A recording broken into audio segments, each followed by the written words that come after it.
Okay, so is it time to start? Time to start.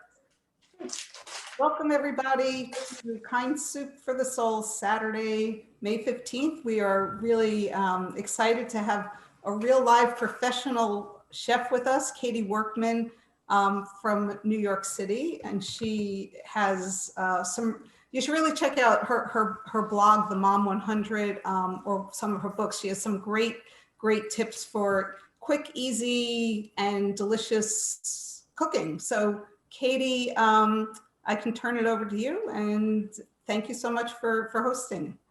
Thank you. Thank you very much for having me. Nice to meet you all. If you see me glance over there, it's because that's where my monitor is, and I'm just going to make sure that nothing is hanging out of my nose, or, that I, don't miss any questions, although I'm going to get some help over here, I think, from Deb and Cheryl. So thanks for having me. I love what you guys do. It is so meaningful. I became a cook because I like to feed people, and I'm a food writer and a cook, and I have a blog, as was mentioned, and I also write for Associated Press and the Washington Post and Food 52 and a bunch of other places, and I develop recipes. And again, it is so much about the feeding of people that is my joy in all of this. I love to cook, but if I wasn't cooking for other people, I probably would never cook again. And I have the utmost respect and admiration for people who make these wonderful meals for themselves. I think that you are just godlike in my mind, because when I am on my own, it is a bowl of popcorn and whatever frozen yogurt is lingering around in the freezer. And I am on the board of City Harvest, which is New York's largest food rescue organization, which was established in 1982. And I've been on the board of that for about, I think 20 years now. And I'm also on the leadership council of No Kid Hungry, which is one of the leading hunger relief organizations in the US and also outside of the US, but I've been involved with them for 30 years. So feeding other people is absolutely my passion. It's people, I love feeding my family, I love feeding my friends, I love feeding people I don't know.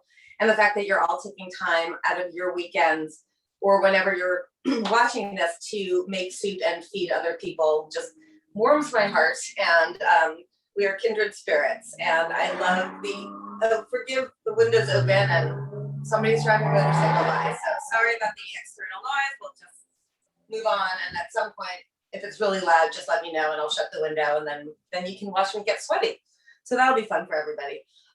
So I would start by saying that, so again, just thank you for everything that you guys are doing. I think that this is just the idea of this and sort of the fluidity of this, about, sharing soup with your neighbors or a friend who's going through a rough time, or, somebody, who's convalescing, or bringing them to a pantry or a shelter. All of these are just wonderful things. And soup is, of course, an excellent choice for this, both on a practical level and also on a comfort level, on a, food for the soul level. There's just something about a bowl of warm soup, especially one that's made by somebody else, that just brings a level of sort of warmth and comfort and loving to whomever is on the receiving end. So I'm happy to be here, happy to be making soup with you.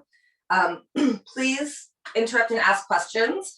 I am more than happy to chat and cook at the same time. And what can I say? So we'll get started, I guess. Is my sister here somewhere? I don't know if she's there. Oh, yeah, she's there. See her waving? Oh, yeah, yeah, I spotlight can't her. see Hold face. on. Hi, Lizzie. So it was via my sister. Hi, Lizzie. We're doing great. She's in. Everybody knows her as Elizabeth. That's her big girl name. Okay. But she's Lizzie forevermore to our family. So the soup is vegetarian in Lizzie's honor. And my mother's vegetarian, my sister's vegetarian. More and more people obviously are becoming vegetarian or flexitarian, or just trying to dial back the amount of meat that they eat in their lives. And I cook meat all the time, but I also cook vegetarian all the time. And I love the fact that the soup has like this really rich, really clean flavor. It's incredibly satisfying, but there is no meat to be found in it. And of course, the vegetables provide, and the beans rather provide tons of protein. So there's no shortage of protein here. And I think I should probably start dicing things while I talk, because all of a sudden someone's going to tell me it's 5 and I'll be holding an onion and speaking to you. So I will start doing some things. Here's another redder cycle. This is where we live. So this is the churn soup, as I said. You are welcome to add meat to it. You're welcome to add chorizo, sausage, etc. My younger son Charlie, his favorite meal probably in the world is black beans and rice. So this is sort of an iteration of that, also with him in mind. So we're gonna start by chopping some onions. So forgive me, I have to turn around. I just was adjusting the heat on my olive oil. So we're gonna start with some, this is funny, my phone's ringing. Well, that will have to wait. You guys probably have chopped many onions in your life, and you may have a foolproof method that you swear by, and you certainly don't need mine, but I'm gonna show it to you anyway. Katie, your camera went out and we just see your name. And oh, there we go. Good. Thank you. Oh, I'm back? Yep, you're That back. was somebody calling in, I'm sorry. That's okay. I just want to see the onion technique. Yes, it's very exciting. So what I do to cut onions is I do 2 different things. If I'm doing a lot of onions, I will rely on the food processor. I don't like to chop onions and get teary any more than anybody else does.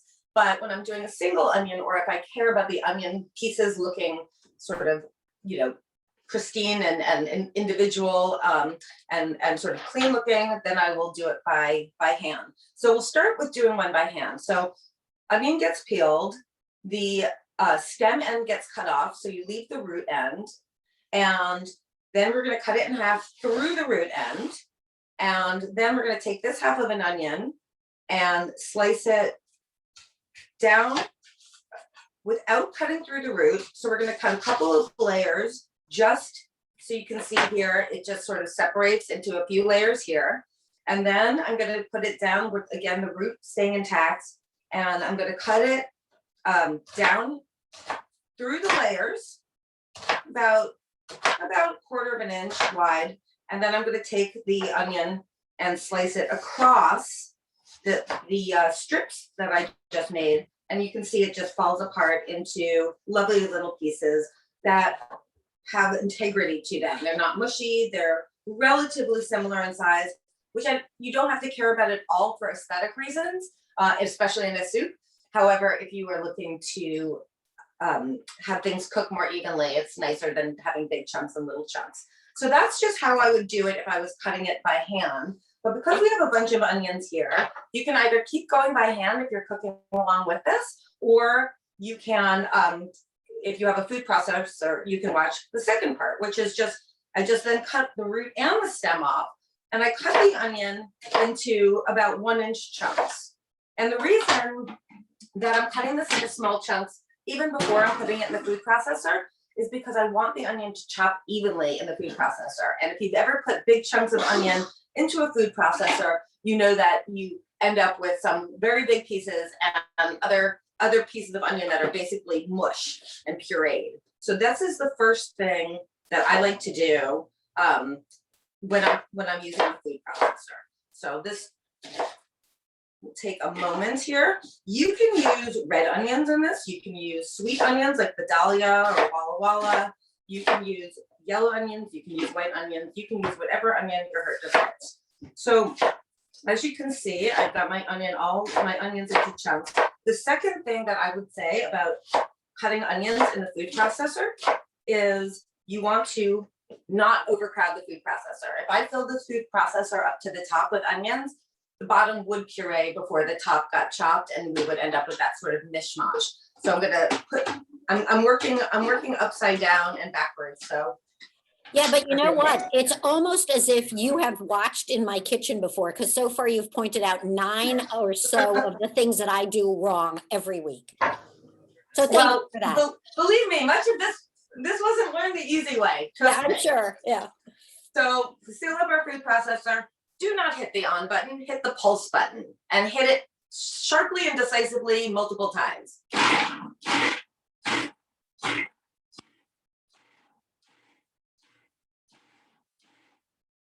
And that's it. And I'm going to show you what it looks like. You can see it's pretty evenly chopped. You don't have that watery mess. You don't have any really big chunks. You have evenly diced or chopped onions. So I'm gonna put these, I have my olive oil already heated in the pan. So I'm gonna put my first batch in along with the other onions that I chopped by hand. And if you're following the recipe, you'll see that there was half a cup of olive oil, which may seem like a lot, but we're making a lot of soup. And olive oil isn't just the fat used so that you can saute things and not have them burn. It really adds flavor. So in goes that batch. And then this is like reading upside down what I'm doing right now. And this is not my strong suit. Okay, second onion going in. And Katie, you have a question. So I had a question. After you take the stuff out and when you use the Cuisinart, it's always like hard to get the blade back in. After you take everything out? Yeah, after you put the first one in, now you have some stuff still on the side and on the bottom. If you're doing the same kind of food, it just doesn't matter. It'll be fine. If you're changing ingredient, you might want to rinse it out and give it a wipe out. So let's see. Okay.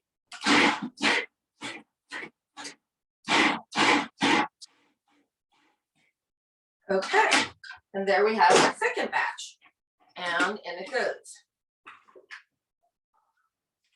So I'm using my hand to just scrape everything out. You can use, if you're not a hand person, you can use a spatula, of course. Okay, so now I have my heat. I'm going to readjust my heat. It's kind of on medium. You want to hear the onions cooking. You want to hear that little like crackly, sizzly. You're going to stir them periodically, but you definitely, you don't want the heat too high or they will burn. And you really want them to be turning golden and tender. Just rinsing my hands. And so let's say here. So how about if I grab a spoon? That would be good.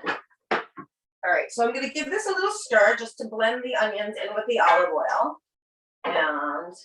and let this go. And you can kind of hear it sizzling away over there. That's like another thing that is a real pleasure when you start to, when you cook a lot, is that you can start to hear the temperature is right. You don't even have to look. It's like, you can hear that it's sizzling properly. You can hear it's getting a little hot. So I'm going to adjust it. And you just sort of like keep your ears on it. So now the next thing that we're going to do is garlic. And repeating myself, and you all may have your favorite way to cut garlic, in which case you can disregard anything I am about to say. And earlier there was a question about fresh garlic versus garlic powder. You can use garlic powder in the soup. You can use garlic powder instead of garlic in a lot of cooked recipes. It does not have the same flavor. I am personally a fan of fresh garlic and use it 95% of the time, 90% of the time. But in a soup like this, you can completely use garlic powder. I would say this is 2 tablespoons of minced fresh garlic, and you can use 2 tablespoons of garlic powder as well. And so what I'm going to do is, as I was saying before, because I'm going to do the garlic in the food processor, I'm going to show you again 2 ways, by hand and then the food processor. Because I'm doing it in the food processor, which has onions in it, which are a similar thing, and plus it's all going into the same pot, I'm not going to wash this. I'm not going to worry about this. This is the part where the onions get to me. Okay. I could cook I think I could cook for the rest of my life and I will still cry over onions. I don't know how that ever ends. And I've never found a way, the goggles, the this, that, like, forget it. So I'm cutting off the stem. So that's the little hard brown end. And then I hope you can see this. I am going to put the garlic clove on the cutting board, take my knife, use a heavy chef's knife, 8 or 10 inches or longer, and put the flat of the knife on the garlic on the cutting board and take my fist and bam. Now I'm just going to slide the skin right off. And we already have the garlic head started on being minced because it's squished.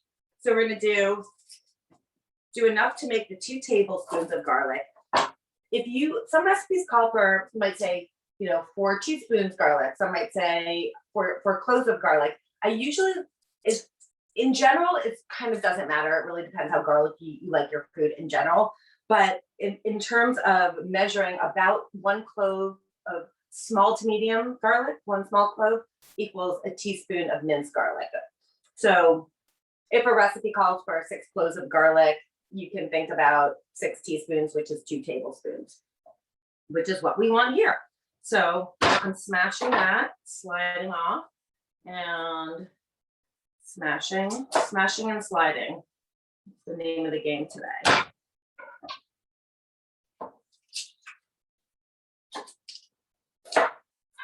And I would say if you didn't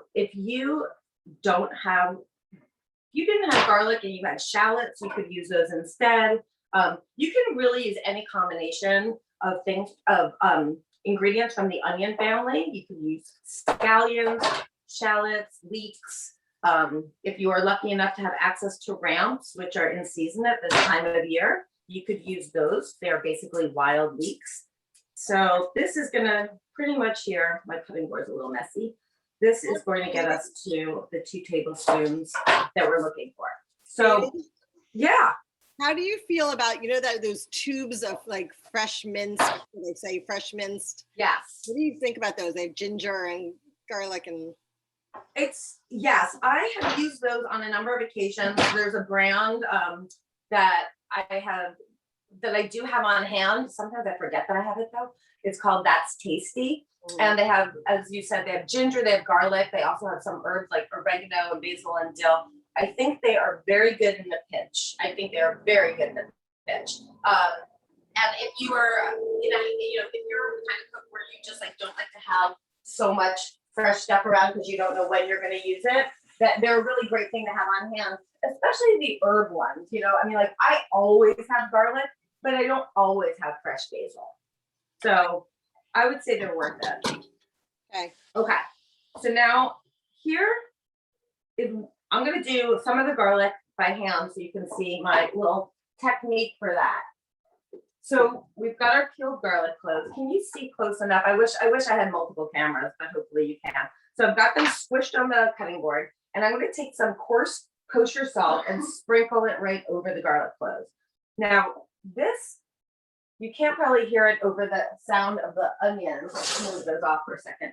But if you listen while I'm start to chop, you're going to hear the crunching sound of the salt breaking down the garlic as you start to chop it. So this is it acts as an abrasive essentially, and it really helps to start to pulverize the garlic so that the mincing of the garlic isn't all on you and your knife. The salt is sort of like your assistant. So you can hear this, baby, over the motorcycle. You hear a little crunching? So that's the garlic and the salt together. So now what I'd like to do is give it a rough chop, and you can see I'm using my hand on the top of the knife, just add some pressure and helps use the knife as a lever. And sorry that my little wobbly table is going back and forth, but it is. Okay, so now I'm going to scrape it together. That hand on the knife is tip number 20 that I've written down. Oh my goodness, I'm learning so much. I love it. It makes it easier. Yeah. And it's also, it's sort of comfortable. I can't quite explain it. It's very intuitive. It's very comfortable. And it's more effective than this. Yeah. So now then once you've got it roughly chopped, you scrape it together. Then you take your knife and you use the blade to squish it back again, kind of rub it into the cutting board, and you're pressing down and you're helping it along again. Scrape back together and some more mincing. Now for a soup, you could probably get away with stopping chopping right about here because you can see here, it's chopped nicely enough for a soup because it will cook and soften in the soup. But for the sake of sort of going further and showing you further, if I do this for another 30 seconds, so I'm going to put my onions back on. If I do this for another 30 seconds, so a little more chopping, a little more squishing, a little more chopping.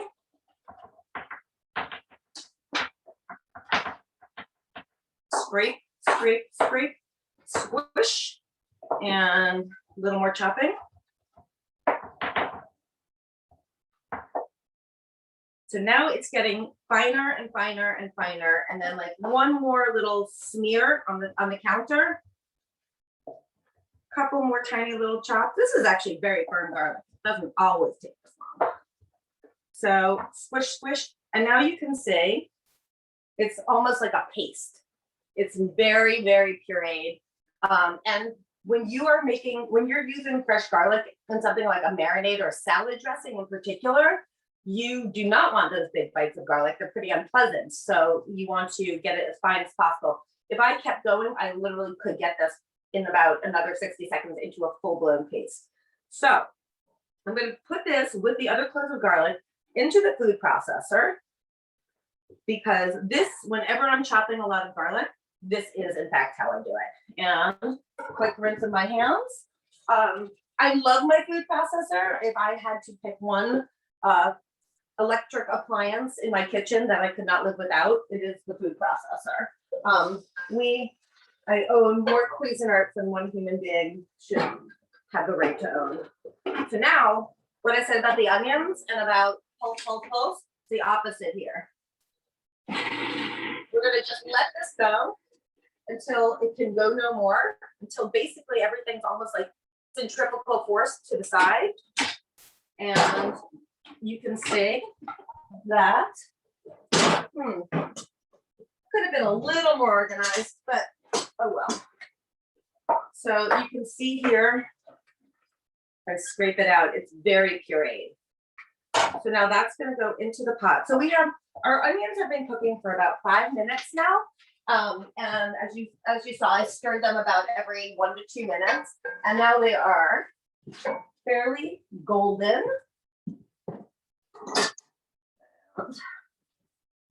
Show them to you. You can see they're nice and softened with a little bit of color on them. And a lot of recipes call for the onions and garlic to be cooked together. And because the onions do have moisture in them, that will prevent the garlic from burning. Because as any of you have cooked garlic straight by itself in oil know, the difference between golden brown and burnt and bitter is about 10 seconds. So now I'm going to add my garlic here. So that's another thing I like to do, is add the garlic a little bit later so that I can stop it, so that I don't have to worry about the other ingredients turning golden before the garlic browns. So pop that in. Exact amounts are just not important here, or as you probably know, in almost any soup, or any soup that I make. Any soup that I make, there's just nothing precise about the ingredient list. So we'll give this a stir. And in my recipes, I often will say stir until you can smell the garlic, which is about 30 seconds. And now we're gonna add cumin and oregano. And you can use, I call for dried in both of these things. So I'm gonna eyeball it, 4 teaspoons of each. This is about 4 teaspoons right here. And as for the oregano, this is about 4 teaspoons right there. And if you want to know how to be able to eyeball something, stir. This already smells amazing. And if you're cooking in your kitchen, you know that it already smells amazing. So let's see, what are we gonna do here? And then remind me what I was saying. Okay, so now I'm gonna add so I'm doing this in a little bit of a different order, only so I can start the soup cooking before and get it done in time for us to all sort of be done together. But so now what we're gonna do is we're gonna add our beans. This obviously makes an enormous amount of soup, which is the point of your series. And so this is 8 cans of beans that have been rinsed and drained, and I'm gonna add those right in. You can cut this recipe in half very, very easily. In fact, this recipe, when it goes up on my blog, will be half of this. So I just doubled it for our session today. And I'm going to use vegetable broth, which keeps the soup vegetarian. Excuse me, Katie. Yeah. I just noticed that I don't see where it says that the bay leaves go in. Oh, There, it seems to be missing. So I'm already at the simmer stage. thank should you. have my No, bay that's leaf. absolutely right. I'll add that in. We're gonna add those. We're gonna add those when we're simmering it for 15 minutes, and then we're gonna remove it before we puree Okay, half of it. So thank you. That Okay, just thanks. must have fallen off. So I'm adding my vegetable broth. If you don't care if your soup's vegetarian, by all means, you can use chicken broth. I would not use beef broth in this. I think the flavor would be overwhelming. So I'm gonna let this come to a simmer now. And then we'll just finish preparing the rest of our ingredients. But this way, this will have a chance to come to a simmer and we can finish up our soup together. So first, a little cleanup. I'm also a huge fan of the garbage bowl. I love to keep a bowl handy and throw stuff in as I'm done. My family doesn't think that I'm a very neat cook, but Oh They my just- God, no.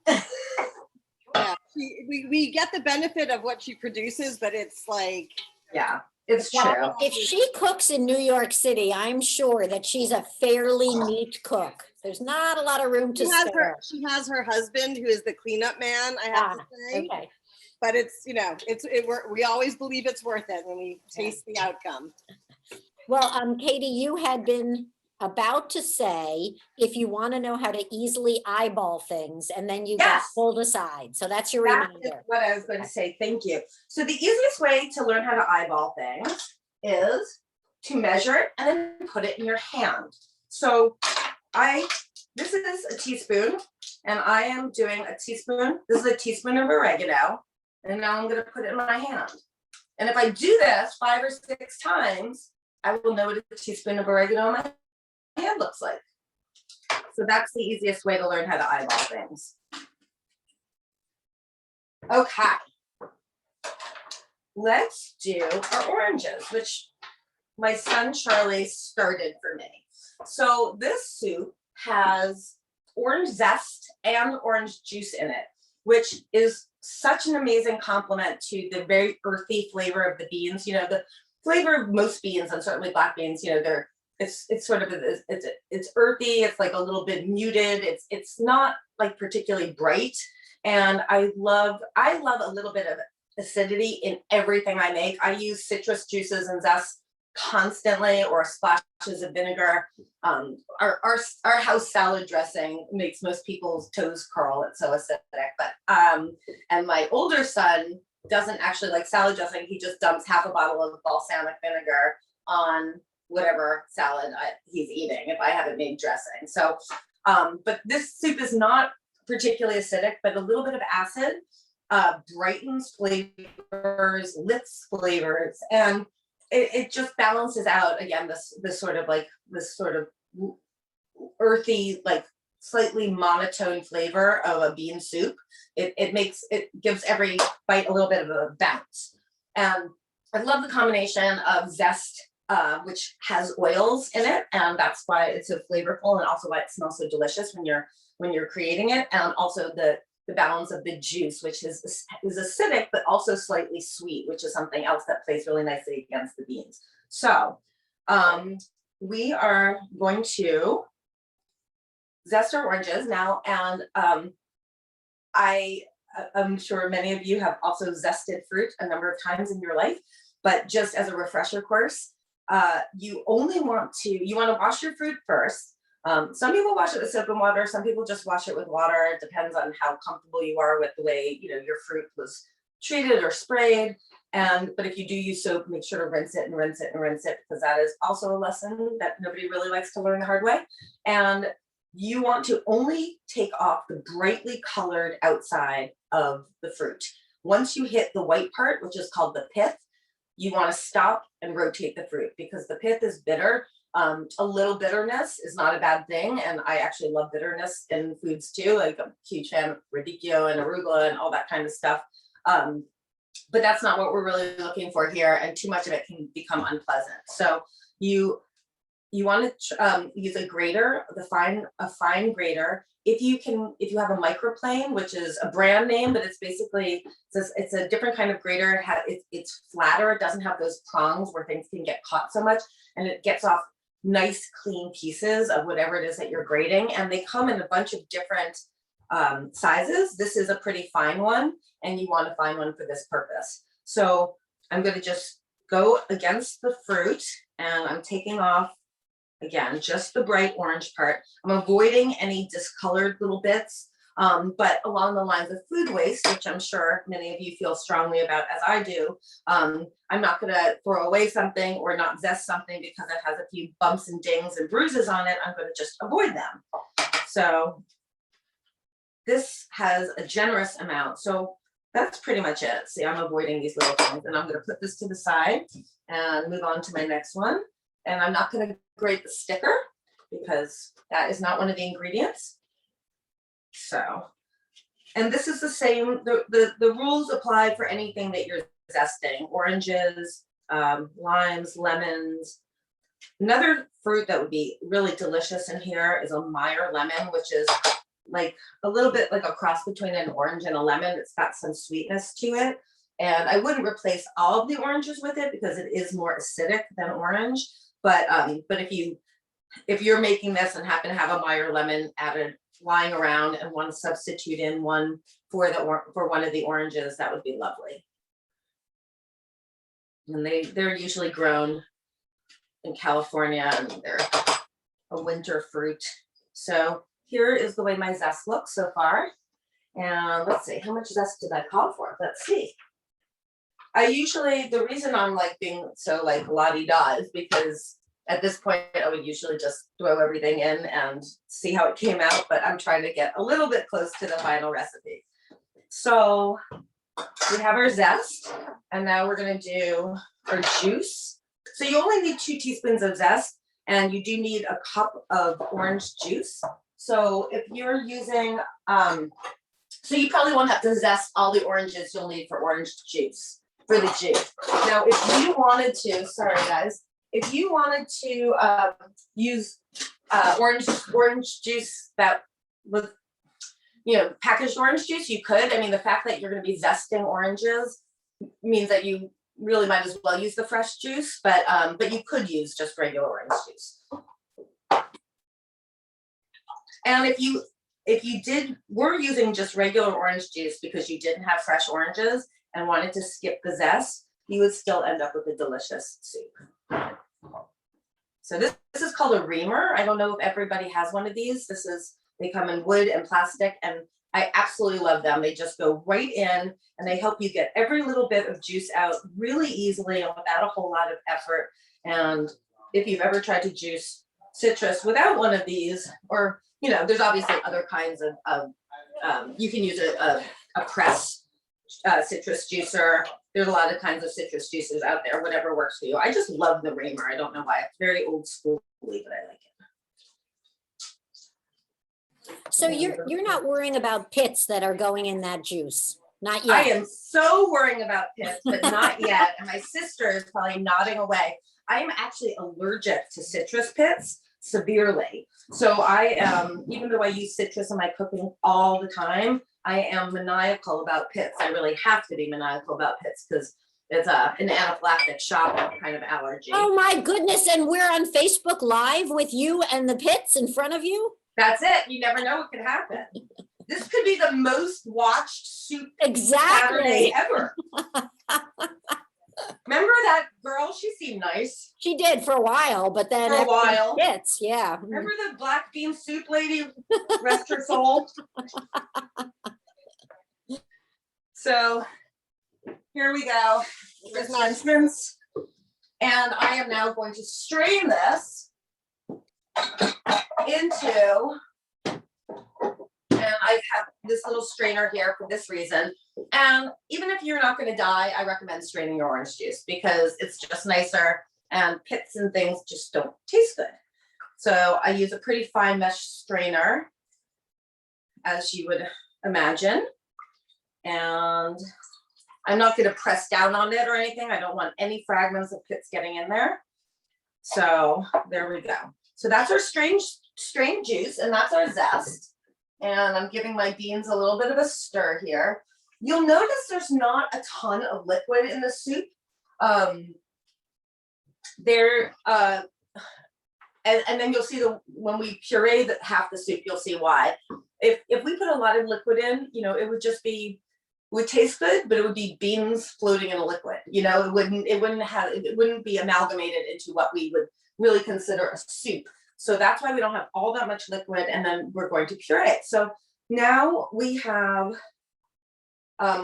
let's say we have, so we're gonna just add the zest. We're gonna add the zest in, and we're gonna add the juice in.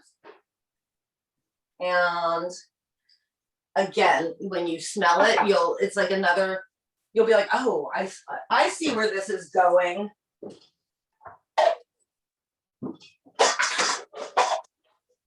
Stir, stir, stir. And then we're gonna season with some salt and pepper, and we're gonna add those bay leaves that fell off. The one thing you should remember is that you have bay leaves in this, because if you are pureeing anything that has bay leaves in it, you don't want to puree the bay leaves. They add they have like, so hard to describe the smell and the flavor of bay leaves, but you pureed, and you know, they don't soften all that much, and the texture isn't very nice, but they add this like, you know, slightly earthy flavor to it. They're so good with all kinds of dishes that have beans and tomatoes. So I'm gonna add those and stir, stir, stir.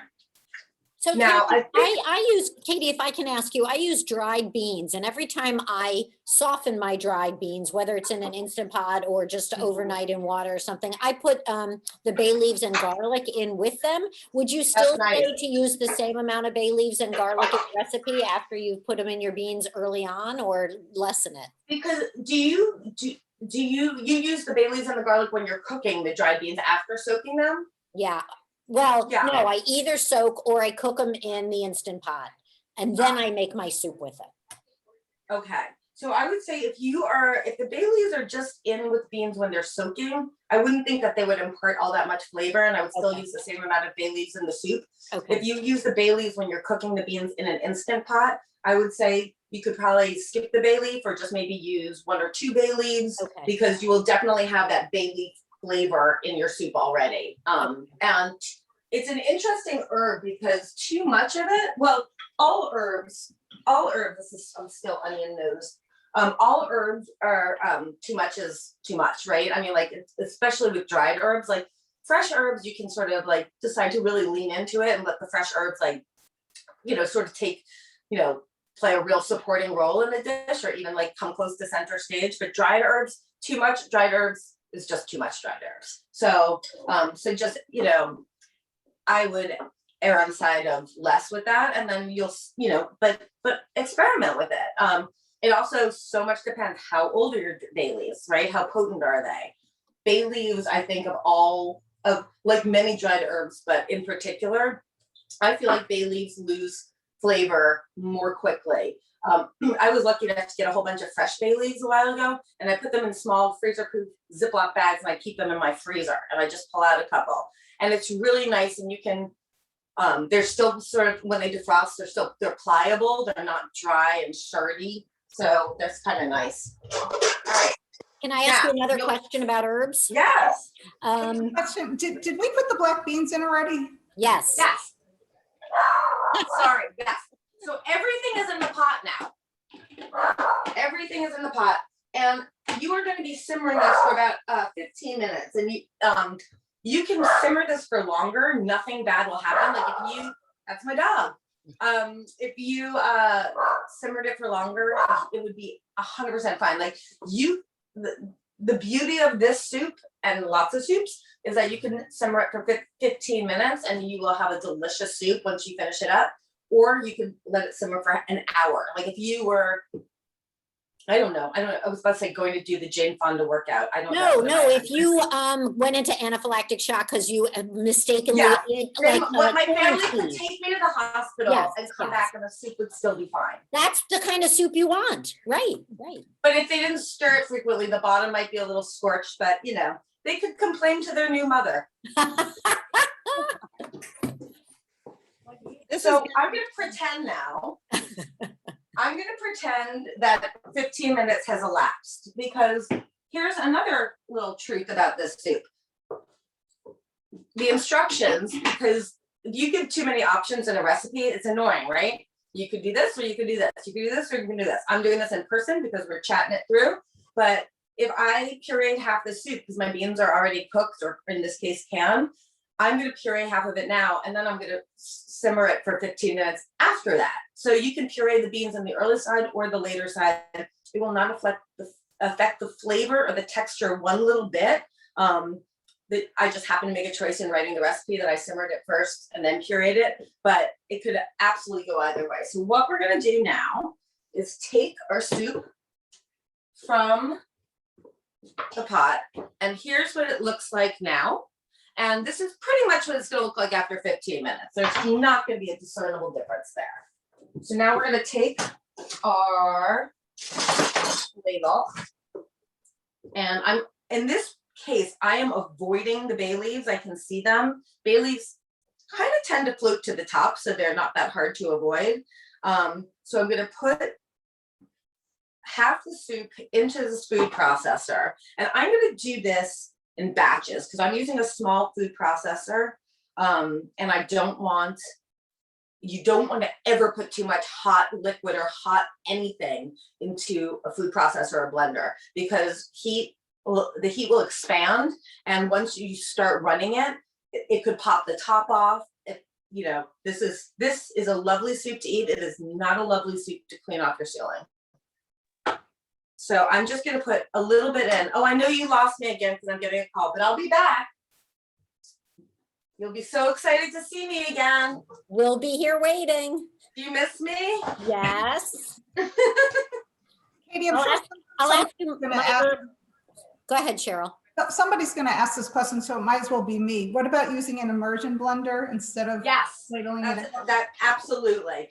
You can put your immersion blender right into the pot and let it run and swirl it around, and basically stop when you get to the texture you like, because it won't be as sort of controlled as pureeing half and leaving half plain, but you'll get to the same texture or a similar texture in a different way. So 100% you can use that. So as you can see, I didn't put that much beans in here because you probably will be able to see that the steam is coming out of the top. So I'm pulsing, but sort of more generous pulses. And do you want it pureed or do you want it chunky? That is a question that only you can answer. I'm going to take this off, and the amount of liquid that ends up in the food processor with the beans is also of no consequence, because again, it's all going right back in the pot. It just doesn't matter. So that was my first batch. Now I'm going to do batch number Katie, there's a 2. question from Kelly. How much Yep. salt should we add? And should it be now during the cooking Yes. phase or after? Yes, I was gonna add it when I put this back on the pot. It's another really, so this me peering in here is just avoiding bay leaves. See, little bugger. You can salt and pepper really at any point throughout this. You could also do it sort of in layers. Keep in mind that canned beans have a lot of sodium in them. They just pretty much all canned produce, all canned foods have a lot of salt in it. So I tend to go very light on salt. You can also buy low sodium beans and then salt a little bit more to taste. I just didn't happen to do that. And then pepper, absolutely. And then we can talk about hot sauce in a minute too.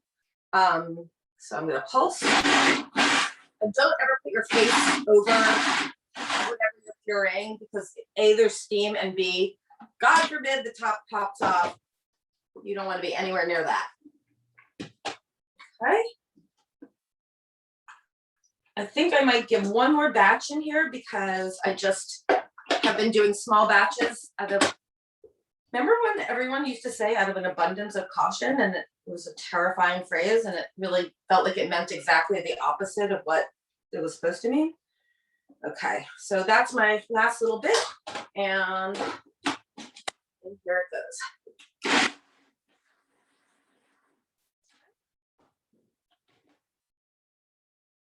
This table, by the way, this table was bought like 15 years ago at a flea market for $5, and it looks like it was worth every penny of it. I want that table. I know.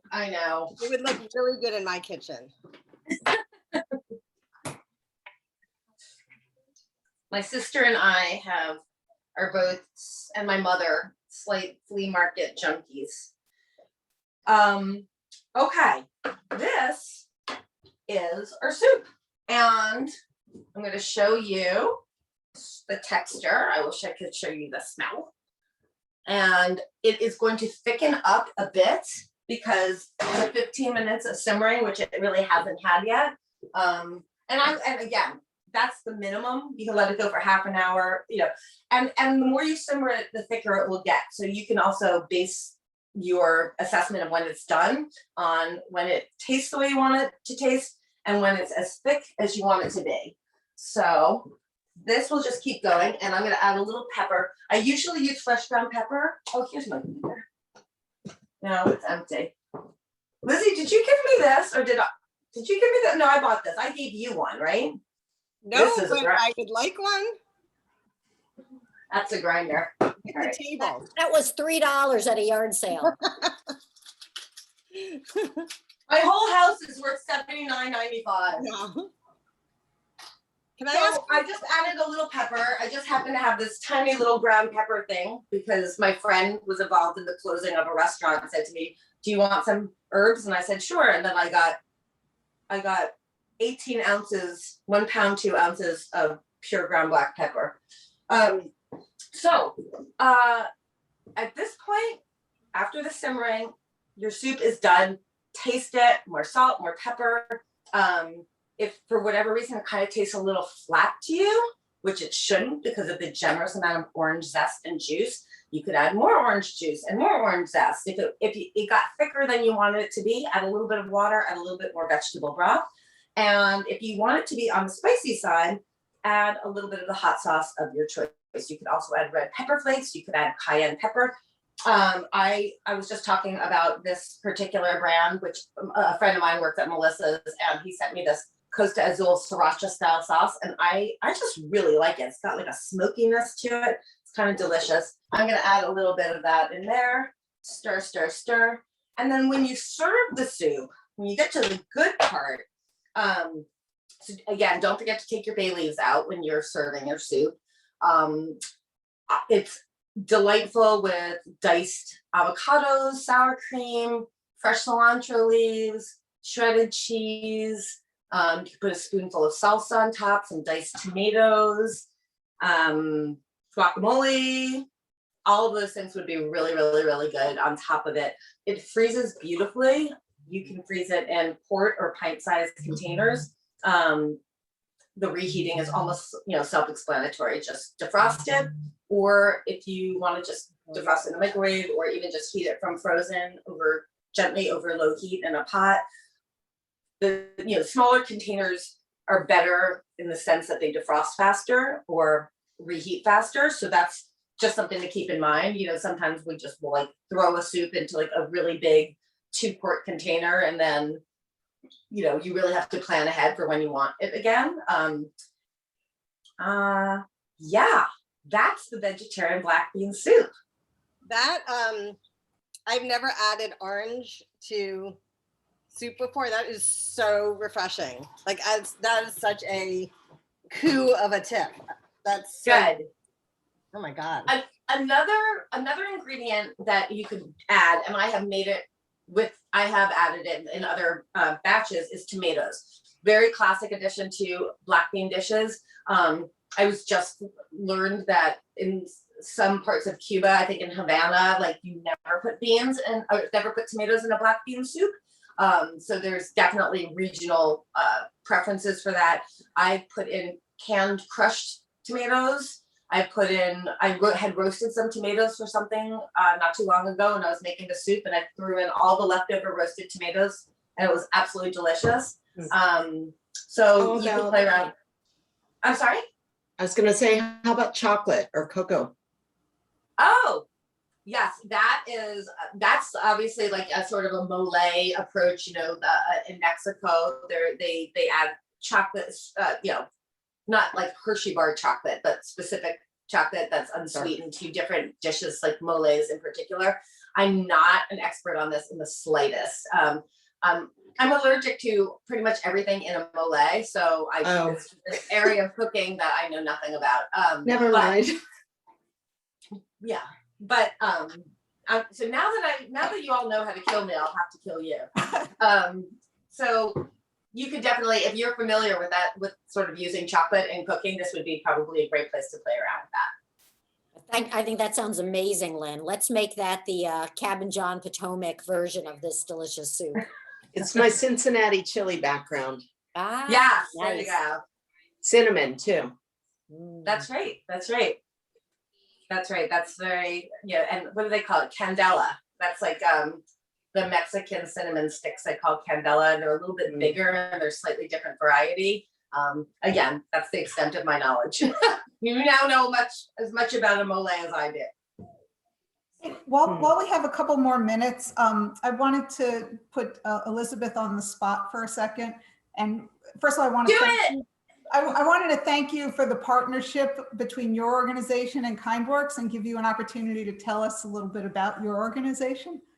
Oh, okay. Well, thank you. Well, we completely appreciate and value, as Katie said at the beginning, what you guys do as well. And we are an organization called Goods for Good, and we're really a grassroots, community-based, volunteer-led, in the same vein of KindWorks, organization that in our couple year ago history, we collected unwanted goods and sold them at major, huge rummage sales, and all the money went and was donated to a local nonprofit. And then all of the goods that remained went to different organizations, actually, where people were just in need of furnishing their apartments or whatever. COVID hit and we sort of had to pivot, and we changed to sort of trying to help nonprofits who are doing direct services meet the needs, this increasing crazy amount of needs that COVID sort of is leaving in its wake. So we do partnerships with nonprofits that are doing amazing work. And we very luckily connected with KindWorks for a number of projects, actually, at this point. They have an amazing network in Montgomery County. We are sort of more based in DC, and had this wonderful avenue to be able to reach through KindWorks. We did, I think, soup for like 300 or 400 people. We did, which was actually Katie's recipes. We had like 5 of Katie's recipes that we offered up. We did a huge COVID health supply drive for the Up County Consolidation Center. So we've had a good fortune to sort of go through KindWorks for a number of things, as well as about 15 other nonprofits that are in the DC area doing lots of different drive-focused things. We are dropping off Monday, 400 new stuffed animals to shelters and Children's Hospital for just, this moment of unconditional love for these kids. So we do just lots of projects like that. So that is who we are, and we've been thrilled to work with both Cheryl and Deb on a number of these things, and really appreciate the network and the support and the great ideas. I think we just keep coming up with new ways to support those that are clearly in a struggle right now. So thanks, Elizabeth. I put the website in the chat if anybody wants to check it out. Thank you. I have to say, I am so proud of my sister and what she's built over these past few years. It's so I don't know, I guess one of the words that sort of industry term kind of thing, it's like so high touch in the sense of like, it just like, you don't wonder, is this doing good? Or is this reaching the right people? Or is this like, is this effort or these funds getting lost along the way? It's all so concrete.